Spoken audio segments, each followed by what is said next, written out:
So today I'm going to show you how to send a group email in Outlook, so you can message multiple people at once without adding every email manually.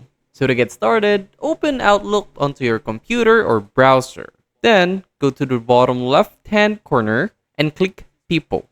This is where all your contacts are restored. So next, you have to click New Contact Group.